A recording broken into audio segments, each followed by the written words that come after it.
What's going on? What's going on? What's going on? Y'all know what time it is. It's your boy, Kizzie in the building. Can't wait to talk. And guess what? We gonna talk about it. Man, hey, you know what I'm saying? Hey, yeah, you know what time it is. You know what time it is, man. It's another day. It's another opportunity. It's another episode of Can't Wait to Talk, man. I am so elated. I am so excited. I just want y'all to know, I just watched the first episode of the month. You know, this is the month of June. This is Father's Day coming up. This is Juneteenth, and it's Pride Month. I don't want to leave that out. Now, of course, I don't celebrate Pride Month in the way others celebrate it, but I'm proud of the man that I am. I'm proud of the men that love God, and then the men that are taking care of their responsibilities. That's what I'm prideful for. You know what I'm saying? Prideful and proud of. But I dedicate this month, these episodes to the men out there. So on the weigh-in Wednesdays, we gonna talk about it, and on our Fridays, we gonna talk about it, man. So it is truly a blessing, to be able to stand before the men. But like I've said in the other videos, women, don't feel left out. Don't feel left out. We talking with y'all as well. I'm the same way these men gonna get it. Oh, y'all gonna get it too. Y'all gonna get this heat. But I love y'all. You so adorable. You so cute. You so pretty. I love you. Thank you for your service in every which way. Thank you for putting up with us. Thank you for having our babies. Thank you for all of that. but you gonna get it too. Hella. You want to see me? Okay. But yeah, man. I'm elated. Do y'all notice anything different? Don't worry, I'll wait. yeah. You know what I'm saying? Supposed to little something, you know what I'm saying? Just a little something, yeah, we gotta switch it up. I could have been, had kind of changed my appearance as far as my hair go. But I was waiting, I was like, I said, man, number one, my hair was growing. I was like, man, I don't know what to do with it. And so I knew my niece's graduation was coming up. So shout out to my niece, Brea, valedictorian of her school, man. That girl killing the game. Then graduated high school, man. And now, she's on her way to college, man. I am so happy. Matter of fact, she's going to be up here in Dallas. So I'm truly excited about that.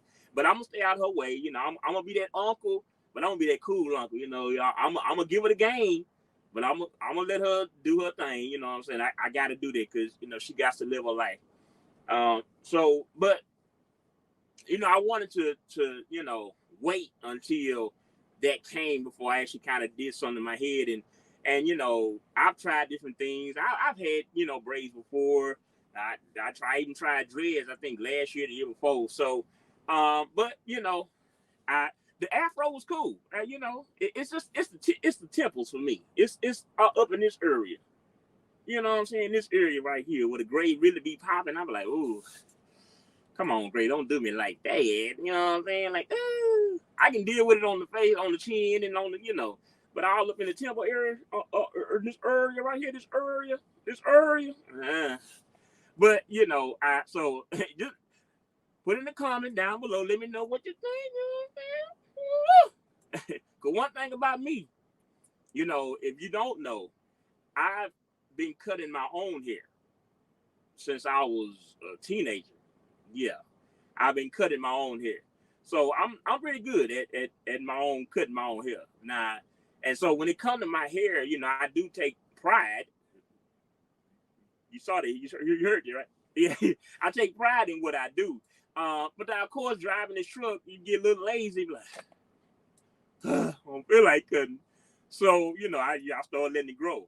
But one thing about me, I like to keep it up, keep it looking nice, and you know what I'm saying? So you're gonna probably see some different styles, but that's neither here or there. I just want y'all to, check me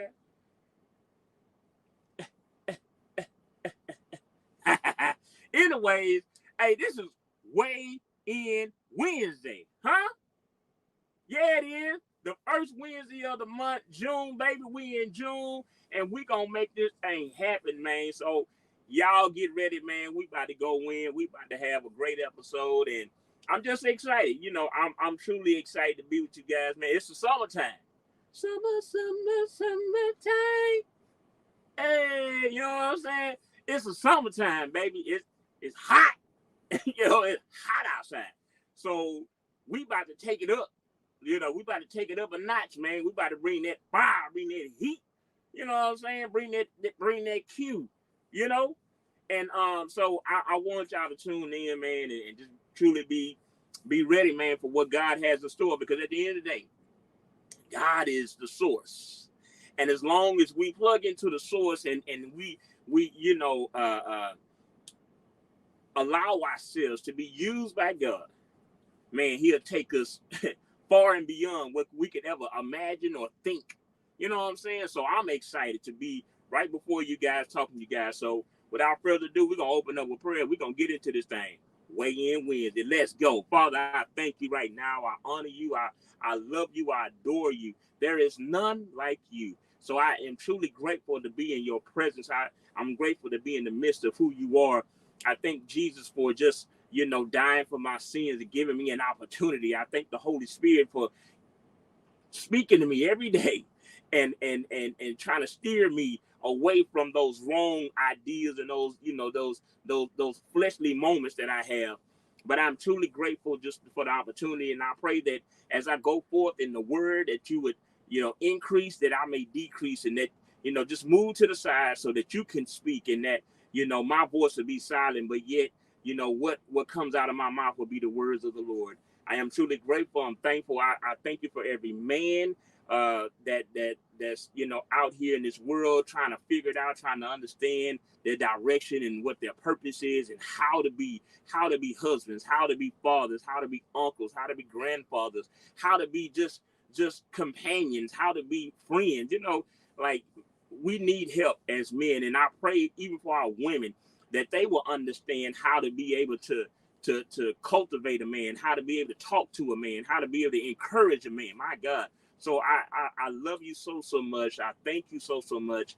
And we just want to continue to keep going higher in you. So I love you, and I ask these blessings in your dear sweet Jesus' name. Amen. Yes, sir. Bam. Y'all see what it is? That's my boy. That's my boy. Man, Genesis 22, verses 1 through 19. Now I'm gonna read these verses and everything, and of course, I'm gonna do a backstory and everything. But if I tell you, man, we about to get into it. We about to get into it. That's my boy. So I'm New King James Version. Y'all know what time it is. John Maxwell, all day leadership Bible. Starting in verse 1. Now it came to pass after these things that God tested Abraham and said to him, Abraham.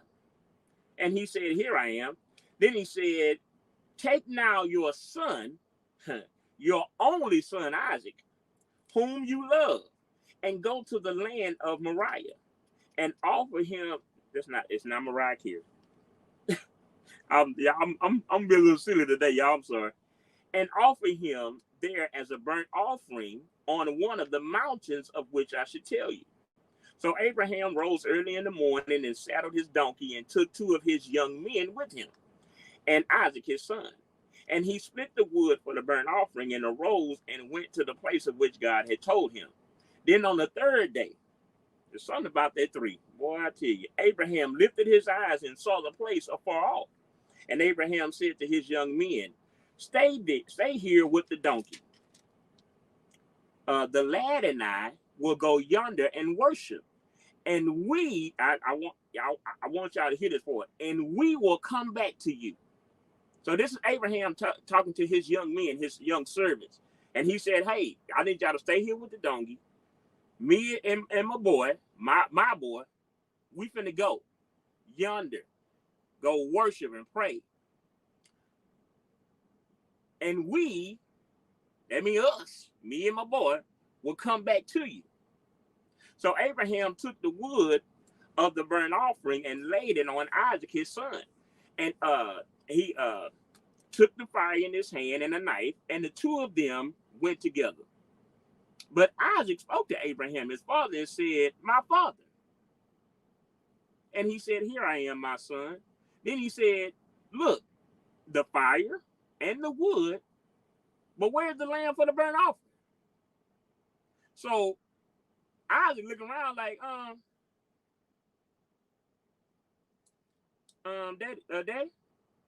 Daddy, I see the fire, I see the wood. Where the lamb at? It's just us. You know, where the burnt offering at? Verse 9. I'm sorry, verse number 9. Oh, no. Verse number 8.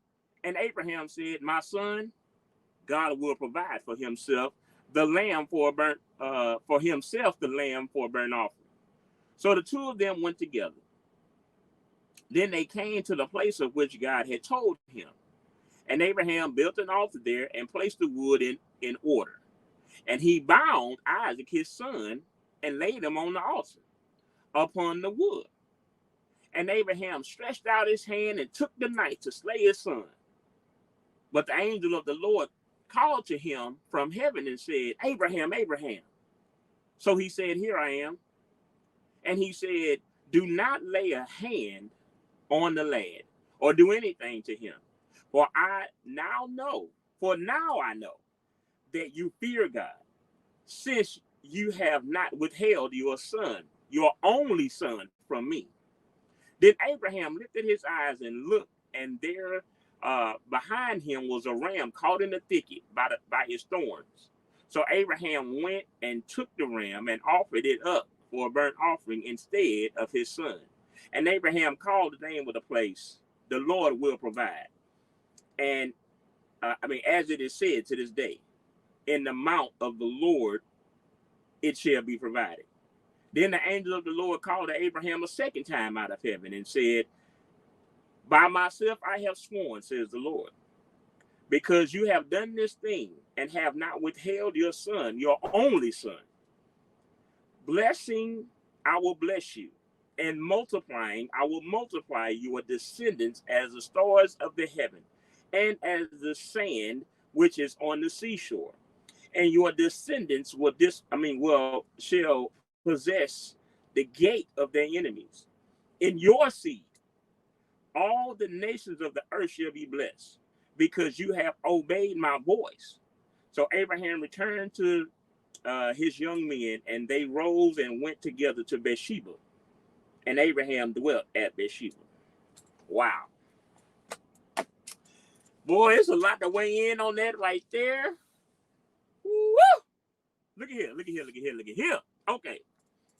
I titled this, That's My Boy, because men take a lot of pride in their offspring.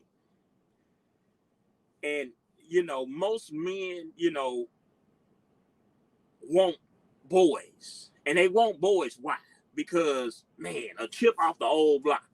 I want somebody to look like me. I want somebody to act like, I want a mini me, And a lot of men, when they have sons, they name them after them. Here goes the second, or here go the third, here go da. Because maybe,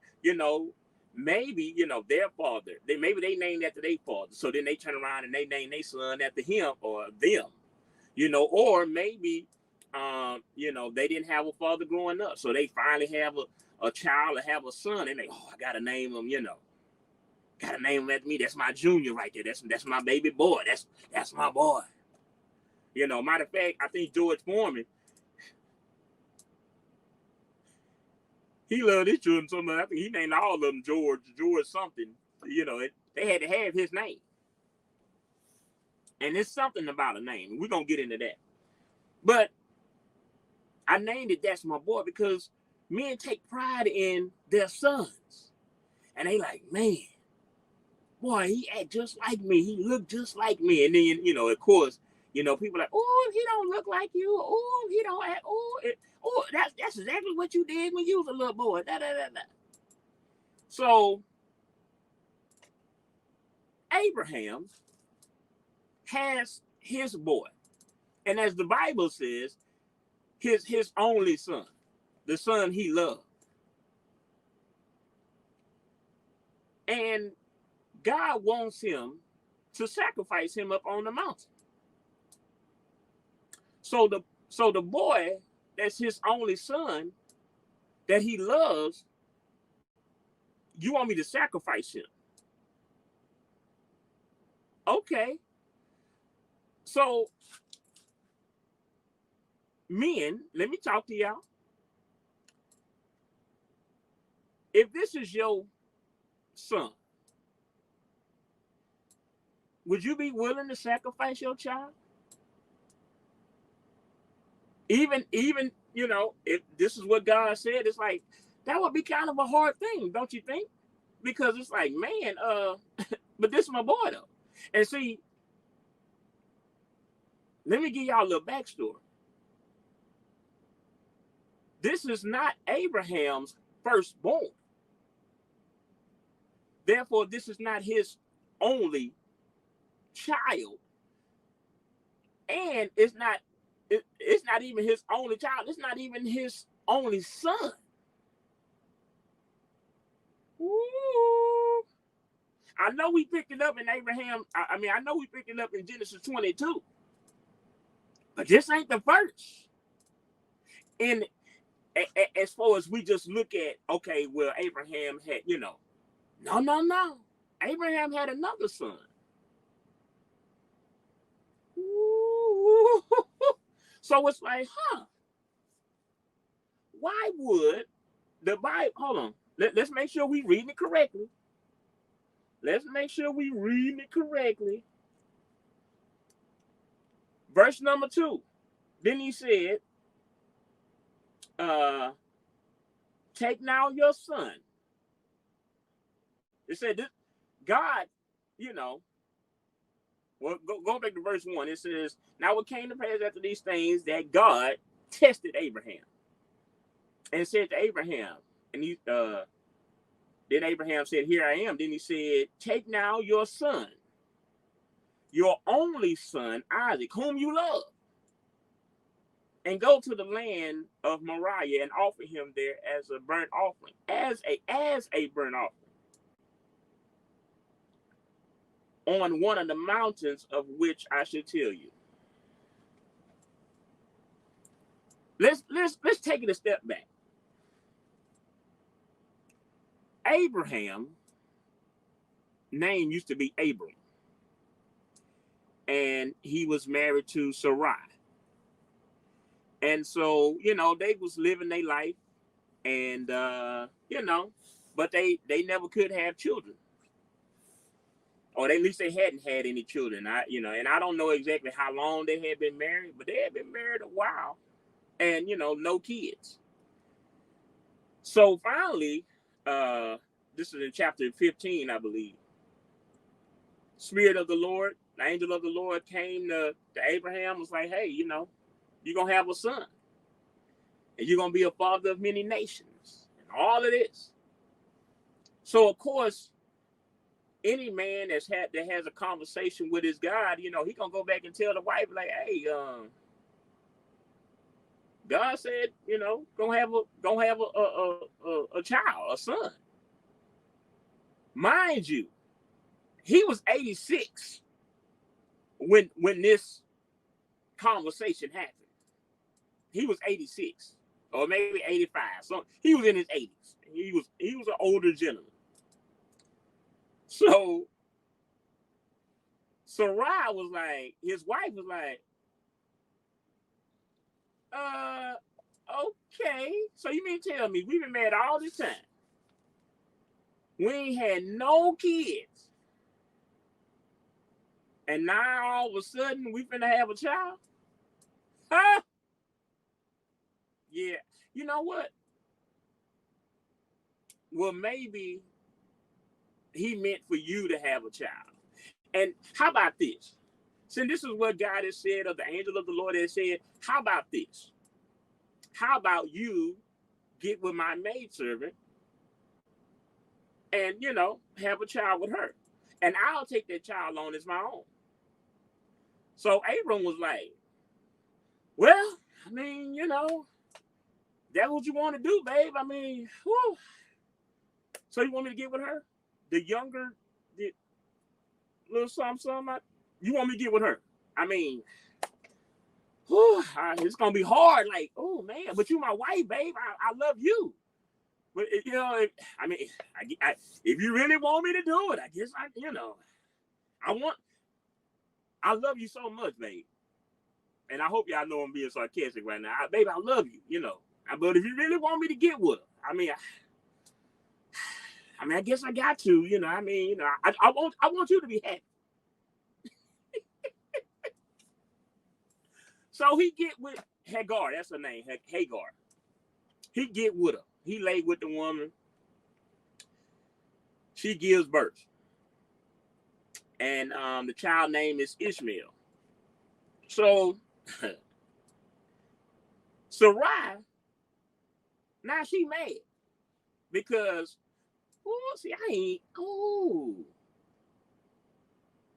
I didn't even see that before. I'm just having, because I read this and kind of was going over it.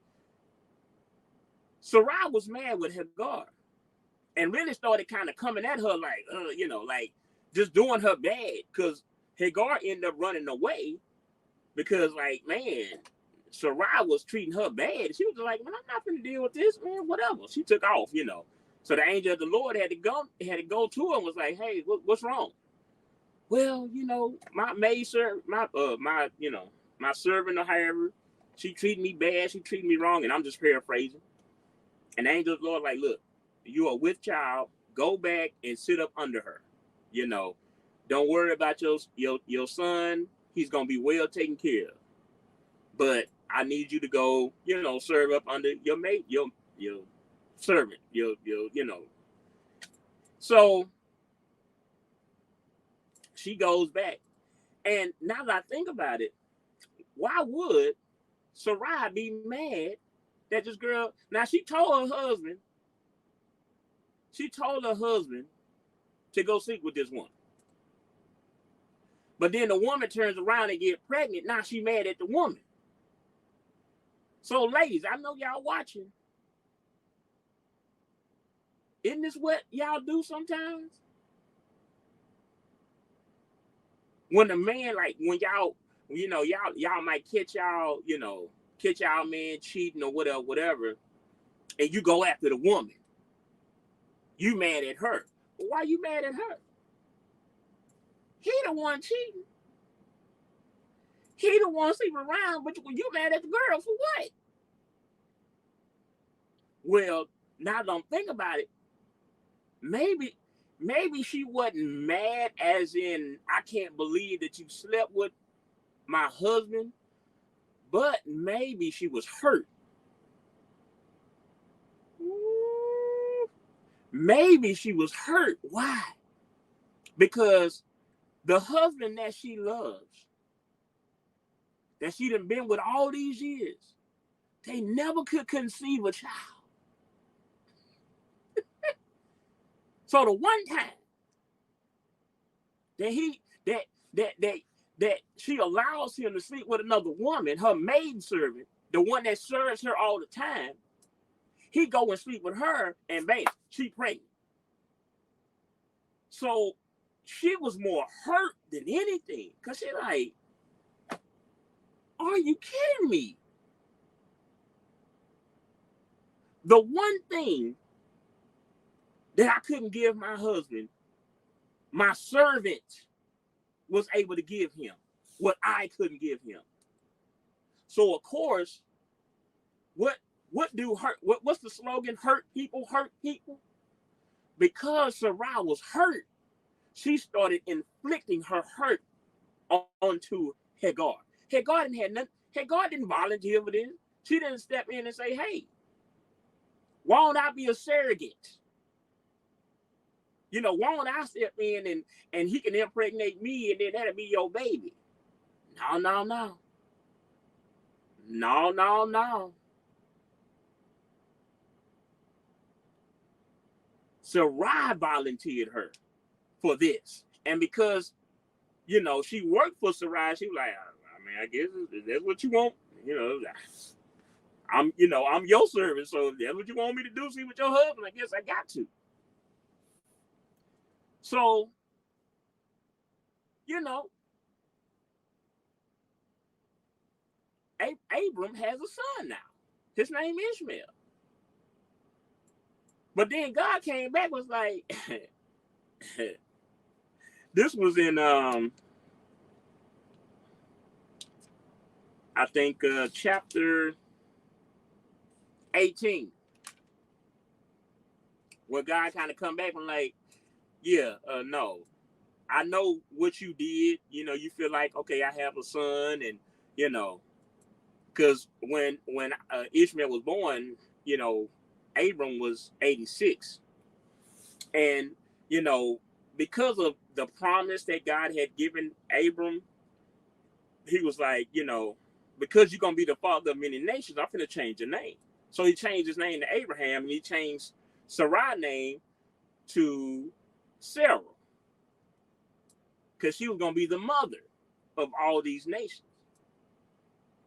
But God said, how you did it is not that. Yeah, you have a son, but he's not the promise. See, you try to figure this out on your own. You tried to go about it the way you wanted to go about it. But that's not how I work. I'm about order. And if I say you're going to have a son, then guess what?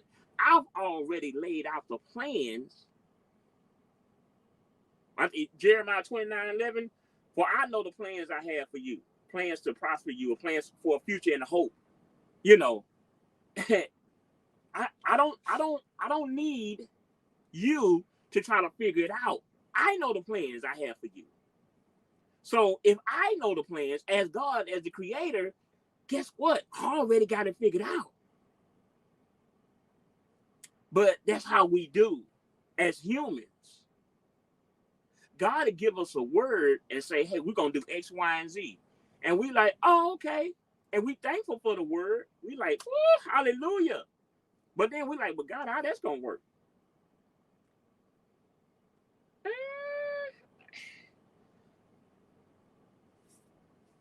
Why does the Bible talk about faith? Faith is the substance of things hoped for, the evidence of things not seen. See, this is why Abraham was even chosen, because of his level of faith.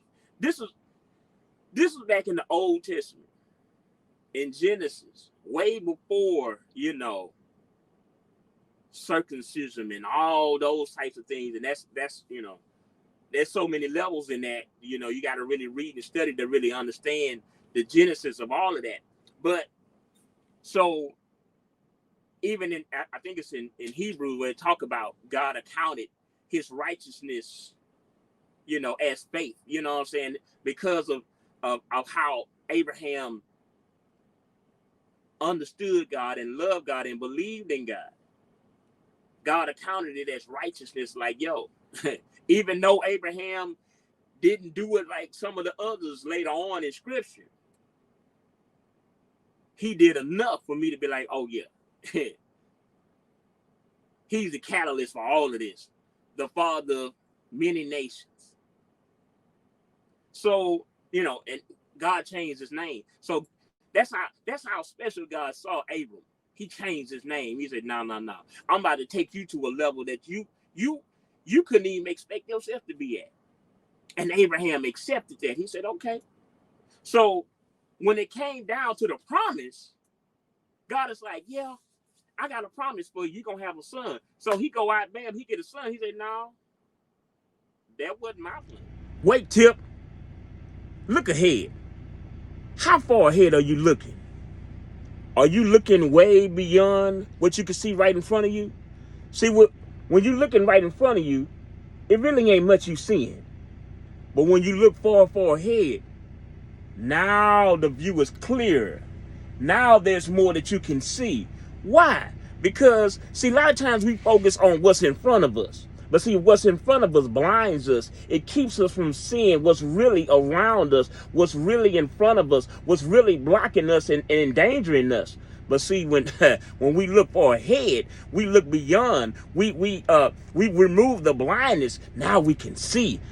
Now we can see what's going on. Now we can see what's coming. Now we can see what's around the corner. See, God has his eyes on us, but we got to keep our eyes on the enemy, because the enemy wants to destroy us. So look ahead. This is Weight Tip. Let's get it. You know what I'm saying? Isaiah, was it Isaiah 55? You know, my thoughts are not your thoughts, neither are my ways your ways. So yeah, you might have went out and had a son, but that ain't what I wanted for you. That ain't how I saw it happening. So he was like, yeah, I'm gonna take care of him, but I still got a promise for you. And see, the reason why him having a son outside of his marriage wasn't a promise, why, is because in the beginning, Genesis, like what, the second chapter, God said it's not good for man to be alone. So he created a helpmate. The two shall become one. Abraham was married. So his connection was with his wife. His connection was with Sarah. So the promise had to come through his connection. The promise had to come through his wife. That's what a promise had to come through. But see, Sarah didn't understand it. Neither did Abraham. So they tried to do it. They tried to manufacture the promise. See, that's what the enemy do. He tried to slip into our membranes of, well, I know God said that you was gonna have a promise. Well, why don't you do it like this? God is like, no. I have my way, and my way is my way. The only way. Your way is not going to get you the way you think you need to go. Why? Because it's not the promise. You can't manufacture what I have for you. What I have for you is from the throne. It's from up above. It can't be taken away from you. Neither can it be given by no one else except through me. So in order for you to get to where you're going, in order for you to get the promises of God, you got to do it the right way. God is about order. You got to do it his way. So God was saying, hey, this promise, oh yeah, that's coming through your wife. Now, fast forward, Abraham 99. And the angel of the Lord come back and like, hey, I understand you tried it your way. Now we're about to do it God's way. This is 13 years later. Because remember, he had his son Ishmael at 86. He 99 now. So 13 years later, the angel of the Lord came back, yeah, you're going to have a son.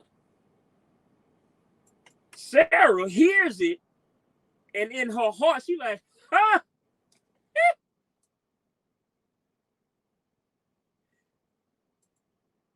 I've never been old. So I don't know what it's like to not have the feeling for companionship, sex. I still got a fire lit. You know what I'm saying? That's all I'm saying. So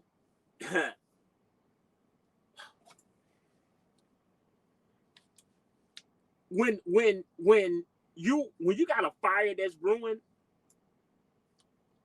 if that fire goes out, guess what? Now you got to start all over again. You got to add more wood. It's just, so the key to a fire is to continue to keep letting it burn, continue to keep it, because if you got to start all over again, now you just got to do too much to get it back going. So the key is to not let it ever burn out. Well, Sarah fire was out. Abraham fire was out. From the time he had Ishmael, now he was 86 when he had Ishmael, but from the time he had Ishmael, it was 13 years. He ain't had no more other kids. And then the angel of the Lord come tell him, oh, you finna have a child with your wife? So she like, huh? Ain't no way. I don't even look at him like that.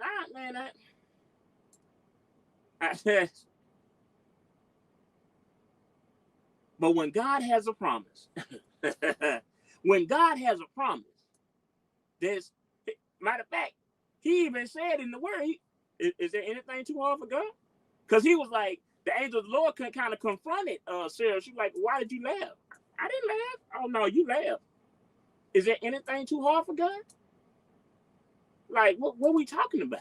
But you don't believe? You don't believe that this is possible? Even in your age, you don't believe that God can do this? Come on, now, I need you to level up with your faith. I'm the creator of the ends of the earth. Like, come on now. I need you to bump that faith level up a little bit higher. So they get together. Bam, she get pregnant. She has a son. They name him Isaac. Now let me show you something. Now before we talked about how Sarah, was hurt. I ain't gonna say she was mad at Hagar or whatever. She was hurt that her maidservant was able to have was able to give her husband something that she couldn't give him. So she kind of, inflicted her hurt on her, which made Hagar run away. But the angel of the Lord was like, no, you need to go back and serve up under her. So she went back. But now Sarah finally has her own child. She gave birth. She carried this child. She gave birth. She did all of that breastfeed. She did all of that. So now before, remember before when she was like, hey, Abram, I need you. Well, you need to get with my maidservant Hagar. And he was like, well, I mean, I gotta do what I gotta do. That's what you want me to do, babe. Anything for you. But now that Sarah done had a child, she go to Abraham like, they need to get up out of here. Now his son is what, 14? Because he 100 years old, Abraham 100, Sarah 99, Ishmael is like about 14 years old. But Sarah, because she got her own son, now she got Isaac, she like, oh no, they need to go.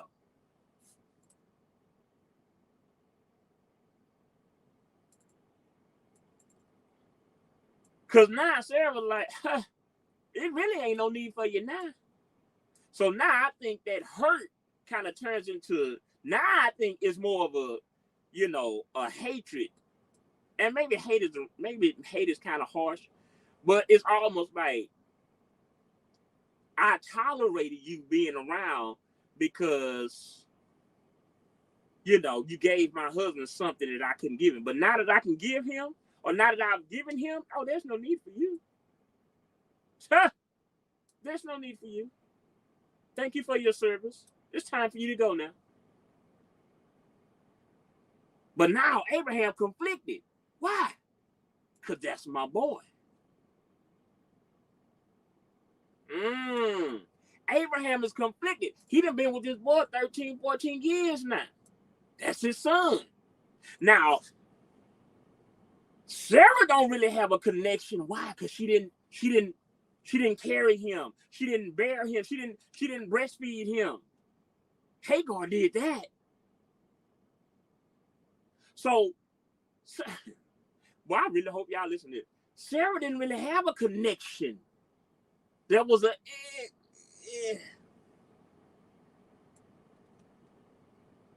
Hagar was probably one of the first baby mamas out there.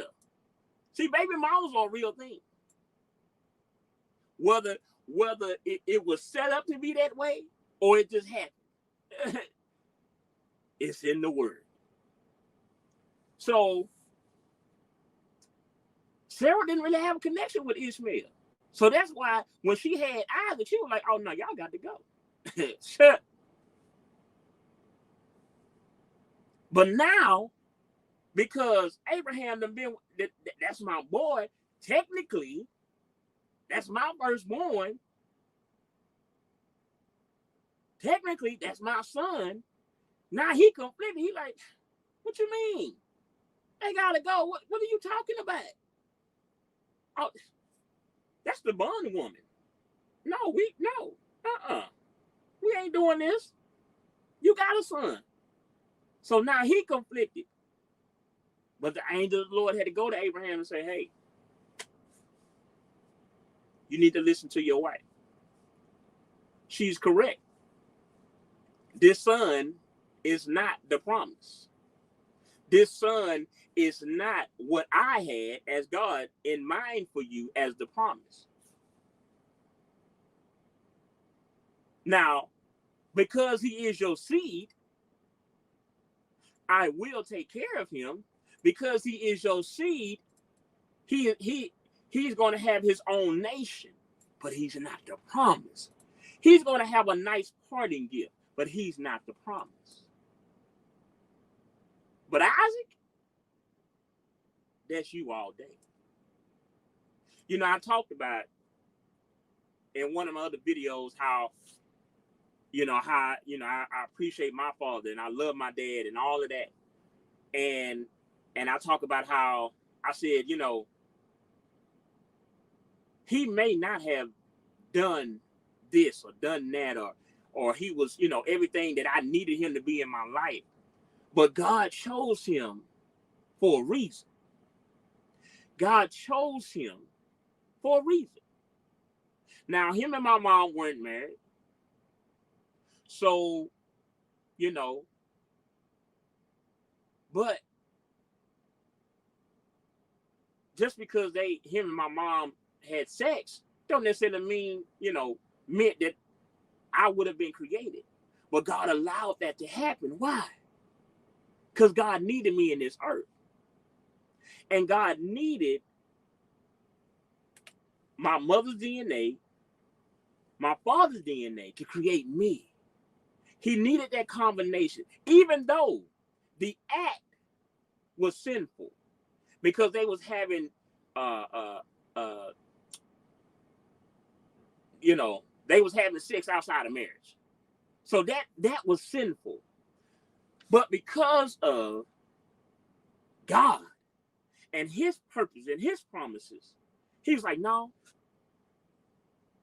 I'm not celebrating the act of sin, but that one right there, that one that y'all gonna create, I got something for him.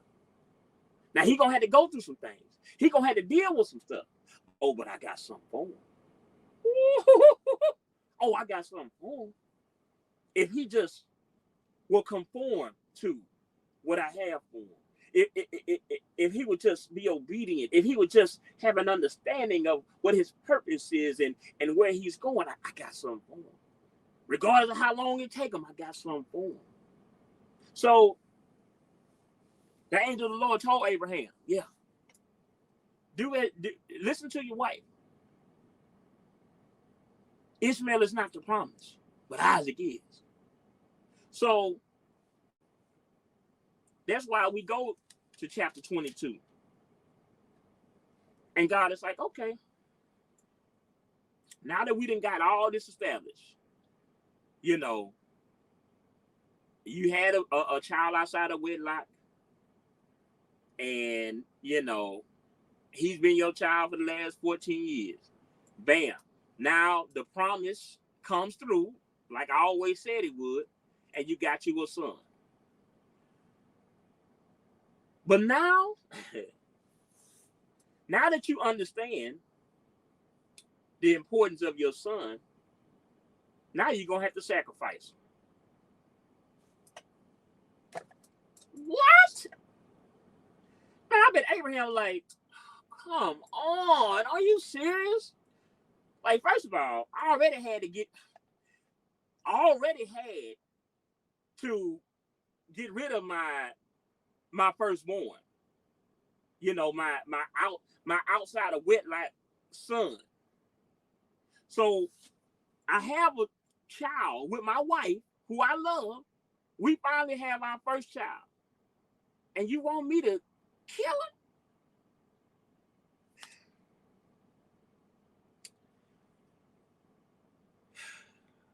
But you know, I like to get in close with these messages. It's something about when you love God far greater than you love anything else. It's something about when there's a love for God, when there's an intimacy with God that is so great that regardless of what God says or how he said, how he do it, you riding with him. No matter what you lose in the process, you riding with him.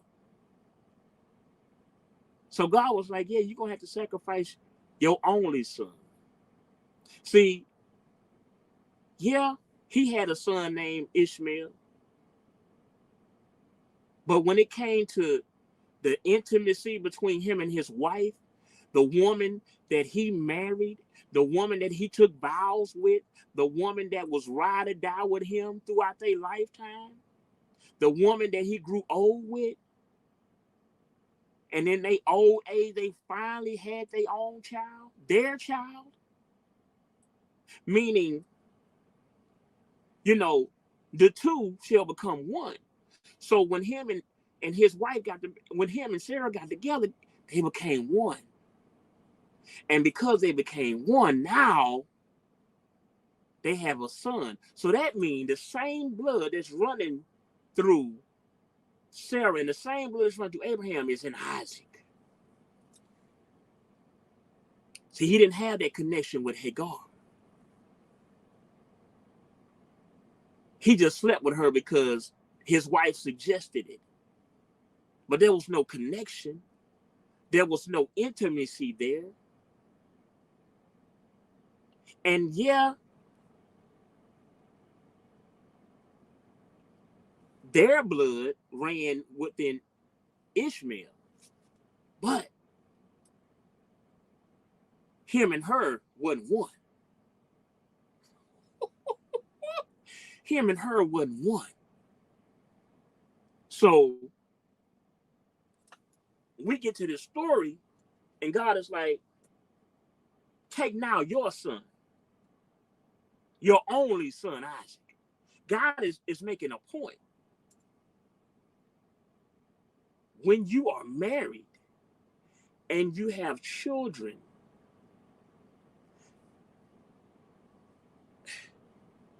those are, precious beings. And this is how God designed it from the beginning. There's a part up in here, I think it's in chapter, hold up, let me see. Chapter 20, Genesis. Abraham was going through this town, and there was this leader named Abimelech. Yeah, I think that's it. And so when he went in, he was like, yo, he was telling Sarah, see, when he was going through this place, he felt like they was going to kill him because of his wife. Because, she was beautiful, whatever. So he was like, ooh, we're going to tell them that you my sister and I'm your brother. So And I guess, a lot of times when, if you went to a certain town and, you was with a beautiful woman, they would try to take her, be like, she gonna be mine. That's how they rolled back in the day. When they saw something they wanted, they took it. So, so they, like I said, they go up in the town and he tells the I think that he's the king or whatever. He's like, hey, he tell Abimelech, that's my sister, this and that. So Abimelech was gonna take her as his own. Well, he go to bed that night and the angel of the Lord was like, hey, don't touch that woman. She married. And now he confused, like, what? Wait a minute, hold up. He told me that was his sister. He said, yeah, I understand, but she married. So then now he like, well, God, you gonna charge me for that? I didn't have nothing to do with that. Like, I'm innocent, don't kill me. Kill the messenger, So the next day he like, dude, why you didn't tell me that was your wife? And he was like, he said, well, technically, she is my sister. Because we don't have the same mama. We got the same daddy, but we don't have the same mama. So I didn't necessarily lie. Yeah, she my wife, but she really is my sister. Why? Because she was a half sister, meaning their mother and father, they didn't have the same mother and father. The mother and father, guess what, are one. And when they're one, that child is whole. Now, I'm not saying all of this to be like, if you were born in a situation where you don't have the same mother and father or whatever the case, I'm not saying that, something wrong with you. That's not what I'm saying. Let me get that message out there. We're like, so what you trying to say? Because I all had the same mom and dad? No, because my brother and I got two different fathers. You know what I'm saying? We born the same mother, just different fathers. So I'm not saying that, but I'm trying to convey the message of Abraham had a dilemma because he already had to get rid of his son, his boy, his chip off the whole block that he had outside of wedlock. But now, the one that he had inside of wedlock, now he got to get rid of him. But because of his love of the Father, because he loved God so much, because he understood God, because he reverenced God, and he gave God all the glory, all the praise, all the honor, he was like, God, whatever your will is. So he took his son, he took Isaac up there. Isaac was like, But see, let me show you how faithful I am. And I told you I want y'all to pay attention. When he told the young men, that the two young men that they went with them to stay, and in verse, it was verse 5. And Abraham said to his young men, stay here with the donkey. The lad and I will go up yonder and worship, and we will come back to you. His faith was so strong, he didn't even know his faith. But his belief in God was so strong that he was like, yo, yeah, we'll be back. Now, maybe he didn't believe it fully. Maybe he was like, the Bible talk about how we got to speak those things that be not as though they were. Maybe it was like, yeah, we gonna be back. He had to believe so strongly that he was like, you know what, God, I know this is what you want me to do. But I don't think that you would take me through all of this just to take away my son. So I got to believe that you got to ram it. I got to believe that you got something that's going to intervene for me to not be able to have to do this to my boy. Because that's his boy. That's the son that he had with his wife. The wife that he married, the wife that he fell in love with, the wife that he adored, the wife that he grew old with. See, he didn't love Hagar like that. They didn't have no connection. It was a one-night stand. They didn't date. They didn't, they didn't go through no fires together. They didn't have no arguments together. They didn't live up under the same roof as far as, husband and wife. There was no connection there. But his wife, Sarah, he went through the fire with her. So not only would he be killing a part of him, but he's killing a part of her.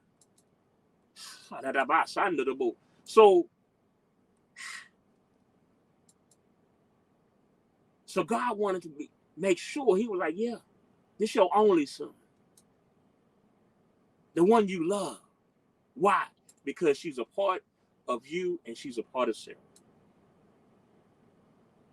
Now the story goes on. He bound him. He did everything. Had the knife up. Angel of the Lord came in. Abraham. Don't kill him. Now I know that I can trust you. Now I know that you're ready to go forward.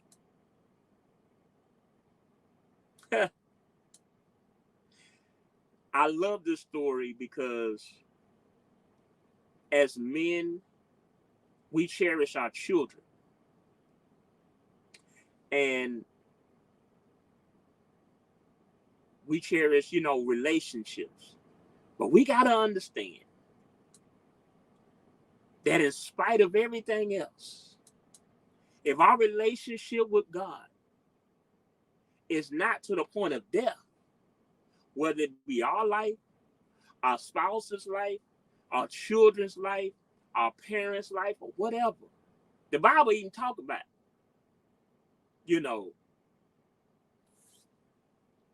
if you love your family more than you love me, then, that's a problem. And I'm paraphrasing that. It's in the word, but, we can't love people, things, whatever, more than God. God is the ultimate Father. He's our everything. So whatever we got to sacrifice, whatever we got to give up, even if it's our own children.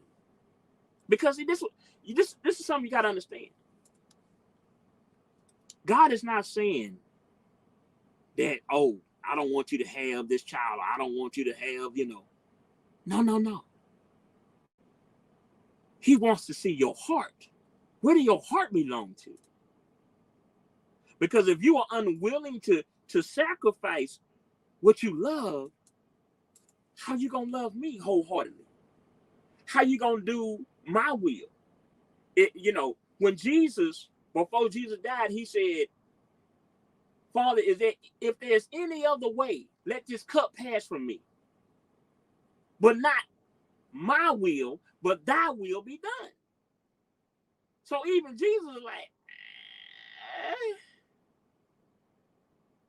is there any other way? Because he knew that in that moment he would be separated. He had never been separated from God. So he knew that I don't want to be separated from my Father. No. So he's like, if there's any other way.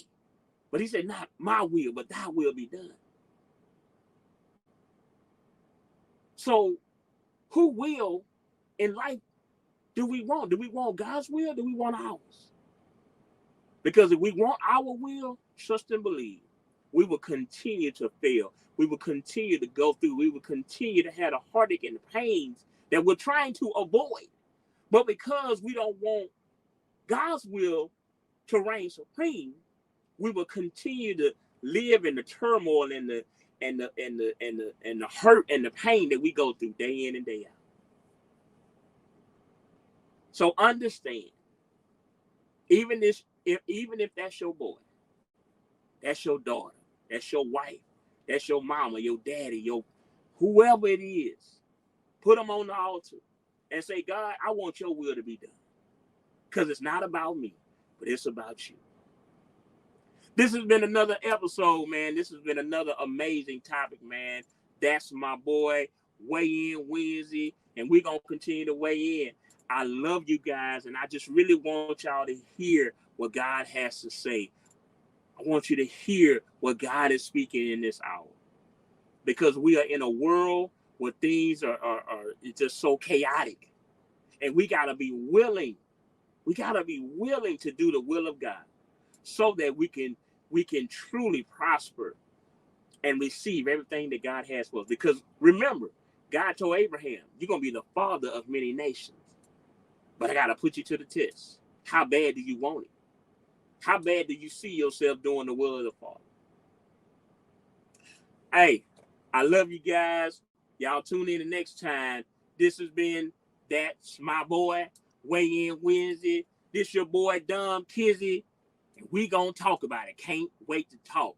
Let's get it.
Cussing and stuff bleeped out because I am who I am. So, you know what I'm saying? I got to do what I do, man. Do what you do. But it's going down. Really.